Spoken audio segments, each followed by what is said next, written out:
ఈ వీడియో చూస్తున్నట్టు మీ అందరికీ ప్రభు యేసుక్రీస్తు నామములో వందనాలు చెల్లిస్తున్నాను. ఈరోజు మనం క్రీస్తు విరోధి కోసం లేకపోతే అంత్యక్రీస్తు కోసం మనం నేర్చుకుందాం. అందరూ కూడా ఎలాన్ మస్క్ అనేటువంటి వ్యక్తిని క్రీస్తు విరోధిగా భావిస్తూ ఉంటున్నారు.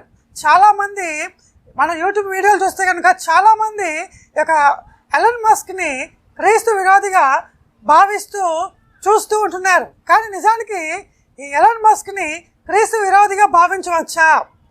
ఈ ఎలాన్ మస్కే క్రీస్తు విరోధ, ఈ ఎలాన్ మస్కే అంత్యక్రీస్తునా? ప్రజల్ని ఏడిపించడానికి వచ్చేటువంటి అంత్యక్రీస్తు ఈ యొక్క ఎలాన్ మస్క్ రూపంలో ఉన్నాడా అనేటువంటి కొన్ని విషయాలు మనము నేర్చుకోవడానికి ఇష్టపడదాం.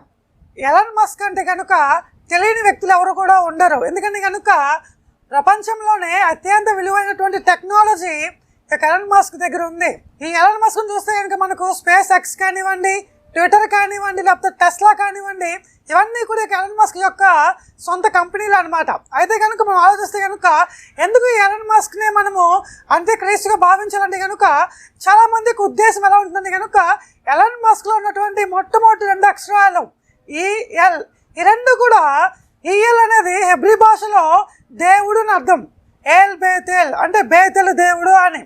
ఏల్ అంటే దేవుడిగా మనము చూస్తూ ఉంటాం. కాబట్టి ఇతని యొక్క పేరులో మొదట్లోనే ఏల్ ఉంది కాబట్టి ఇతను అంత్యక్రీస్తుకి సమానుడు అని చెప్పి చాలామంది భావిస్తూ ఉంటున్నారు. అంత మాత్రమే కాదు, కానీ ఇతను 1999వ సంవత్సరంలో x.com అని చెప్పి ఒక వెబ్సైట్ ప్రారంభించాడు.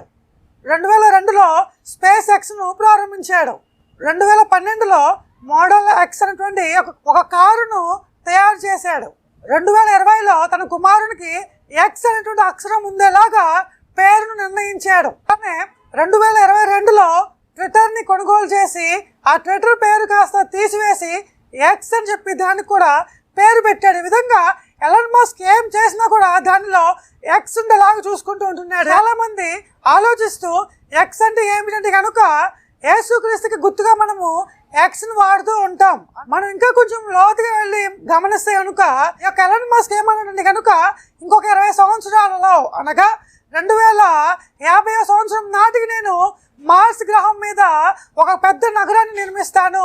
ఇంచుమించు 1,00,000 మంది చాలా సౌకర్యంగా నివసించడానికి కావాల్సినటువంటి నగరాన్ని నేను నిర్మిస్తానని చెప్పి ఆయన మాట్లాడటం, దీనితో పాటు అత్యంత విలువైనటువంటి టెక్నాలజీ అనగా న్యూరోలింక్ అనేటువంటి ఒక టెక్నాలజీ మీద ఎప్పటి నుంచి ఎలాన్ మస్క్ పనిచేస్తుంటున్నాడు, చాలా సంవత్సరాల నుంచి. ఈ న్యూరోలింక్ అంటే ఏమిటంటే కనుక నేటి కాలంలో ఉన్నటువంటి పక్షవాతం గలవారు కానివ్వండి, అంగవైకల్యం గలవారు కానివ్వండి, వాళ్ళు సులువుగా వారి యొక్క పనులను చేసుకోవడానికి వీలుగా ఈ యొక్క చిప్ను వాళ్ళ యొక్క బ్రెయిన్లో ఇన్సర్ట్ చేస్తూ ఉంటారు, అమరుస్తూ ఉంటారు. వెంటనే వాళ్ళు ఏం చెప్పాలనుకుంటున్నారో, ఏం చేయాలనుకుంటున్నారో ఆ సందేశాలు వాడి నోటితో చెప్పకపోయినా కూడా ఆ బ్రెయిన్ సిగ్నల్స్ ద్వారా ముందున్నటువంటి కంప్యూటర్కి లేదా రిసీవర్కి అర్థమవుతుంటుంది. ఆ విధంగా ఒక బ్లైండ్ వాడు ఏం చూస్తున్నాడో తను గ్రహించగలుగుతూ ఉంటాడు. అలానే ఒక కుంటివాడు ఏ పనులు చేయాలనుకుంటున్నాడో ఆ పనులను చేయగలుగుతూ ఉంటాడు. ఒక పక్షవాతం గలవాడు తన అవయవాలన్నీ కూడా పని చేయకపోయినప్పటికీ కూడా తన యొక్క ఆలోచనలతో తనకు కావాలనుకున్న పనిని చేయించుకోగలుగుతూ ఉంటాడు. ముఖ్యంగా ఈ టెక్నాలజీ మీద ఎలాన్ మస్క్ అనే వ్యక్తి ఎప్పటి నుంచో పనిచేస్తుంటున్నాడు. అయితే ఇవన్నిటిని దృష్టిలో ఉంచుకొని అందరూ కూడా ఇతనే క్రీస్తు విరోధి, ఇతనే అంత్యక్రీస్తు అని చెప్పి భావిస్తూ ఉంటున్నారు. కానీ నిజానికి ఎలాన్ మస్క్ అంత్యక్రీస్తు అని చెప్పి బైబిల్లో ఎక్కడ రాయబడలేదు, బైబిల్ దానిని ఆమోదించదు. మరేంటంటే కనుక బైబిల్లో అంత్యక్రీస్తుకు కొన్ని లక్షణాలను బైబిల్ చాలా చక్కగా వివరించింది. అయితే క్రీస్తు విరోధుకున్నటువంటి కొన్ని లక్షణాలను ఈరోజు మనము ఎలాన్ మస్క్లో ఉన్నాయా లేవా అని చెప్పి ఆలోచిస్తే కనుక మనం ఒక నిర్ధారణకు రావచ్చు. ఈ అంత్యక్రీస్తు యొక్క లక్షణాలన్నీ కూడా ఇప్పటికే మనము ఇంతకుముందు వీడియోస్లో నేర్చుకున్నాం. అయితే కనుక కొన్ని వివరాలు ఇక్కడ నేను మరలా వాటిని తెలియజేయడానికి ఇష్టపడుతుంటున్నాను. వాటిలో ముఖ్యంగా దానియేలు గ్రంథం 7వ అధ్యాయం 8వ వాక్యం, అలానే ప్రకటన గ్రంథం 13వ అధ్యాయం 5 నుంచి 7 వాక్యాలు చూస్తే కనుక అంత్యక్రీస్తు గొప్పగా మాట్లాడే వ్యక్తిగా ఉంటాడు. అతనికి దంబపు మాటలను, దేవుళ్ళను దూషించేటువంటి శక్తి గల నోరును అనుగ్రహించబడింది. అంత్యక్రీస్తుకు గొప్పగా మాట్లాడేటువంటి, అలానే దేవుణ్ణి దూషించేటువంటి, డంబపు మాటలను పలికేటువంటి నోరు అనుగ్రహించబడింది. మరి ఇటువంటి నోరు ఎలాన్ మస్క్లో ఉందని గమనిస్తే కనుక, ఎలాన్ మస్క్ అనేటువంటి వ్యక్తి ప్రభావశీలమైనటువంటి వ్యక్తి, అది నిజమే. కానీ ఈ ఒక్క లక్షణము అంత్యక్రీస్తు పోల్చడానికి అతనికి సరిపోదన్నమాట. ఎలాన్ మస్క్ ఎక్కడ కూడా దైవ దూషణ చేసినట్టుగా మనం గమనించము. రెండవదిగా 2వ దశలోనిక పత్రిక 2వ అధ్యాయం 3-4 వాక్యాలు గమనిస్తే కనుక అక్కడ స్పష్టంగా రాయబడి ఉంది, అంత్యక్రీస్తు దేవుడు అనబడుతున్నటువంటి, అలానే పూజింపబడుతున్నటువంటి వాటన్నిటిని కూడా ఎదిరించి, అనగా నేటి కాలంలో ఏదైతే పూజించబడుతుందో, ఏదైతే దేవుడు అని చెప్పి పిలువబడుతుంటుందో వాటన్నిటిని కూడా ఎదిరించి తను తాను హెచ్చించుకుంటాడని చెప్పి రాయబడి ఉంది. అలా అయితే కనుక ఈ ఎలాన్ మస్క్ తన యొక్క జీవితంలో ఎక్కడా కూడా ఇటువంటి లక్షణాలు ఉన్నట్టుగా మనం ఎక్కడా కూడా గమనించము. ఎలాన్ మస్క్ కొన్ని పరిస్థితులలో మతాన్ని విమర్శించాడు. ఏ మతం మంచిది కాదు, మతమే సరైనది కాదు అని చెప్పి కొన్నిసార్లు విమర్శించాడు. కానీ తానే దేవుడునని తను ఎక్కడ కూడా ప్రకటించుకోలేదు, ఎవరి చేత కూడా ఆ మాట పలికించుకోను లేదు.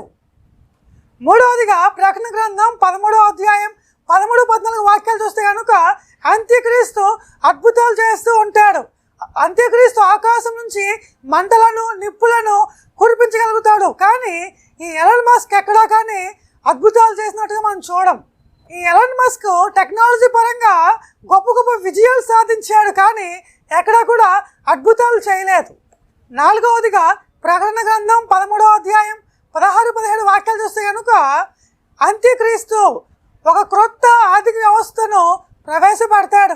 చిన్నలు కానివ్వండి, పెద్దలు కానివ్వండి, పేదలు కానీ, ధనికులు కానీ, బానిస కానీ, స్వతంత్రుడు కానీ ఖచ్చితంగా అంత్యక్రీస్తు యొక్క ముద్రను పొందాల్సిందే. అయితే ఈ ఎలాన్ మస్క్ కూడా డిజిటల్ పేమెంట్ కానివ్వండి, లేకపోతే ట్విట్టర్ కానివ్వండి, లేదా న్యూరోలింక్ అనే వాటితో సంబంధం కలిగి ఉన్నా కానీ ఈ లక్షణాలు అంత్యక్రీస్తు పోల్చడానికి సరిపోవు. ఇవేమి కూడా బైబిల్లో చెప్పిన విధంగా మనకు కనబడవు.